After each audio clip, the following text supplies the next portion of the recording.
Hey everyone! Is your car struggling to shift gears smoothly, or are you noticing delayed acceleration? You plug in your obd2 scanner and P0840, transmission fluid pressure sensor circuit pops up. This issue can cause hard shifting, transmission overheating, and even complete failure if ignored. But don't worry, in this video we'll break down what P0840 means and how to fix it yourself. The P0840 trouble code is triggered when the PCM detects an incorrect signal from the transmission fluid pressure sensor. This sensor monitors hydraulic pressure, ensuring smooth shifting. Common symptoms include hard or delayed shifting, transmission slipping between gears, check engine light, overheating transmission, and poor fuel efficiency. To fix P0840, first locate the transmission fluid pressure sensor, bolted onto the transmission body near the valve body.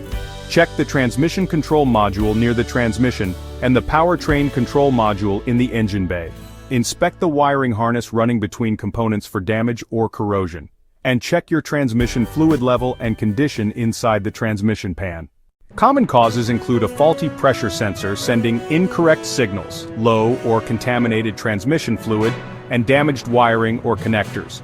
To fix it, first, check and top up transmission fluid with manufacturer-recommended type. Test the sensor with a multimeter, inspect wiring for damage, and replace faulty components. Clear the code and test drive to verify the repair. The P0840 code can lead to severe transmission issues, but with these steps, you can fix it yourself. Like, share, and subscribe to IG Garage for more expert car repair tips.